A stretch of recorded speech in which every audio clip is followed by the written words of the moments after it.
Topesi bino mbote bisika nyonso ezomi bino bozali kolanda magazine na bino chrétienne en lingala. Tozofongola yango na manaka oyo. Pasteur de Kaoka Lombo na église mobimba ya Mangembo Matadi babongiselaki bana nyonso ya Congo Central ba jour de gloire. 21 jours ya mabondeli pe kokila oyo ebandaki mokolo ya mardi 23 novembre pe ekosila mokolo ya dimanche 18 décembre. Église ya Mangembo ya Bandalungwa ebongiselaki biso mayangani ya kafu oyo tobengaka bakilti ya mabota to pe bakilti ya famille oyo ezalaki lobi oyo eleki mokolo ya dimanche 27 novembre 2022. Francis Matondo azalaki wana. Évêque Espérance Mbakadi ya Mangembo Bandal abengisaki biso banso na mayangani ya ba famille topé ba kilt de famille lobi mokolo ya dimanche 27 novembre 2022 na ba kilt nyonso mibale ko sanjola mateya pe bandeko bayambaki Yesu lokola nkolo pe mobikisi na bango bandeko balobi boye. En fait ezali ide moko malamu to sepeli na yango. Ezali ko permettre biso na ba en tant que ba parents na bana na biso to renforcer lien de famille et aussi ezali ko renforcer communion. Ezali idée moko malamu donc toujours souhaiter que ezala chaque année et ça la makandengo wana po ete et renforcer la communion et renforcer le lien entre les parents et les bango. Initiative oyo na sepeli nango makasi kosangisa ba famille, kosangisa mabota, papa, mama, bana eza kitoko makasi parce que ndenge tozo tambola mokili c'est baby bana bakomi na ba distraction mususu et à chaque fois ba initiative a boeza bien eza ko raffermir lisusu famille eza ko sangisa mabota parce que na kati ya mabota ba réalité eza ebele. Pasteur en charge ya famille Jean-Pierre Moirabou yepe alobi boye que mikolo eza koya et cause la dégâts mon peuple moko ya molili et s'élever pour na ko semer des arrois na kati ya mabota na kati ya bomo ya bato cadre là qui a suscité culte oyo ya famille et c'est dans ce cadre là azali ko approfondir sur les enseignements ya ba hôtel oyo ko bénir biso makasi papa mama libondeli ya mabota ezalaka malamu mingi surtout na sukambula nzambe apambola bino. Évêque Espérance Mbakadi na église mobimba ya Mangembo Bandal babengisi biso bana nyonso ya ngumba Kinshasa na ba jour de gloire oyo ezobanda mokona lobi le 29 novembre pe ekosila dimanche le 11 décembre balobi kuna nde bikamwa pe mabondeli ezozela biso. Francis Matondo. Bana na nzambe tobengami biso banso na mabondeli ya suka ya mbula ba jour de gloire eye lisusu na Mangembo Bandal. Évêque Espérance Mbakadi abengisi biso banso na baposo mibale ya mikolo na nkembo kobanda mardi 29 novembre kino mokolo ya dimanche 11 décembre na ba session mibale ya tongo pe ya pokwa batei bazami satu.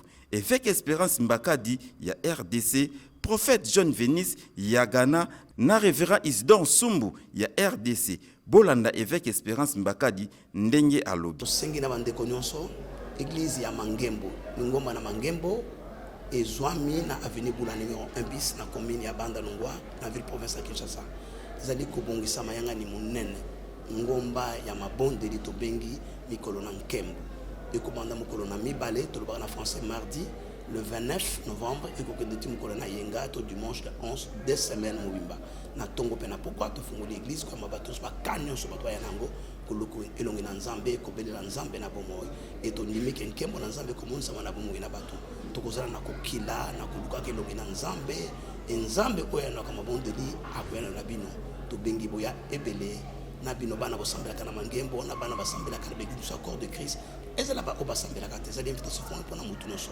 tokomi na suka ya mbula ezali elekima la momingi kopesa bomoyi na lusambo libota na lusambo parce que na suka la mbula makambo ya yiki yaka mingi satana ninga naka mingi mais c'est na sena ko battre na nzambe or nzambe sala makambo ebele selon que to senga kai na mabondeli ko rater occasion tendeko yaka ko participer na jour de gloire na mikolo ya nkembo nzambe akotalisa nkembo na ye ekokoma ya yo okokoma litatoli kati na génération na yo en kombo na Yesu Kristo nzambe apambola bino.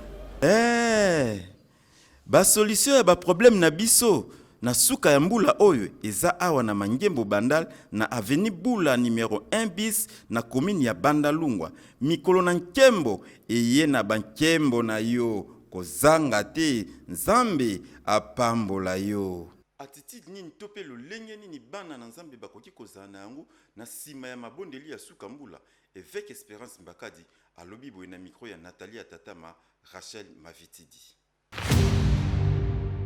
Évêque Espérance Mbakadi ya Église Mangembo ayebisi na biso bana ya nzambe lolenge nini tokoki kotambola na sima ya kolanda mabondeli ya suka mbula pe kozwa ba solution na ba problème na biso po satana alalaka te na yango biso pe totika te tokoba kaka bolanda ye lolenge alobi. Justement tokolakisa bango nyonso wana pendant les jours de gloire tokotangisa ndenge nini esengeli mutu abatela oyo azwi pa na nzambe de délivrance pa toyebi parabole moko ezalaka na Matthieu 13 abengo parabole ya semer to ya molongi ya moloni pito mutu moko abimaki abandi kolona me bambuma mosusu ekwe na balabala bandeke bayebi yango mosusu. Donc satana azalaka ndenge wana nsima na mayanga minene alukaka mindondo abundisaka biso me tokotalisa bana na nzambe attitude nini bakozwa après moment wana prière mais tika tobandana na bamoment yango bayana na bamoment yango koyekola kozwa nde tokolakisa bango nsima ya moment wana attitude nini bakozwa mpona kotambola mpe kosukisa mbula oyo na nkembo nyonso.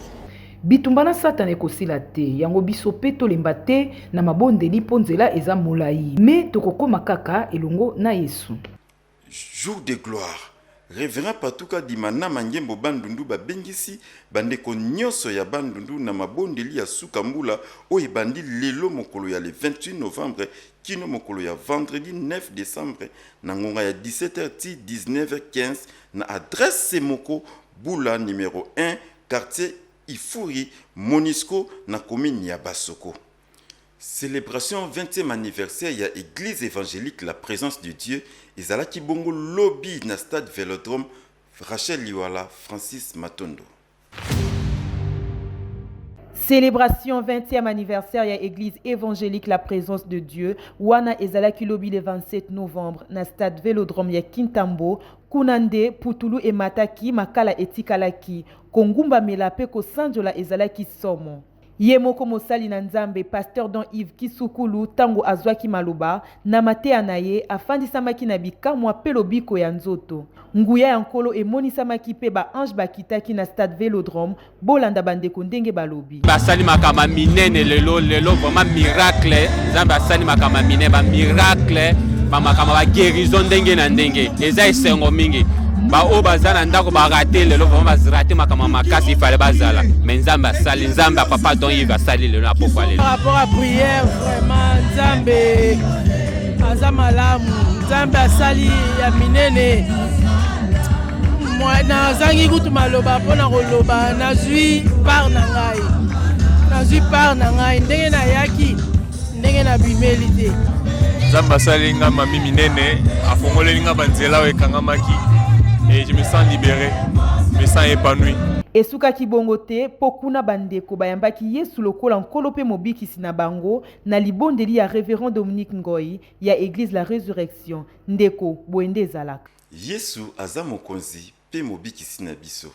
Elingi koloba ke tokomi na suka. Mais liboso totanga nanu Bible na verset 10 jours.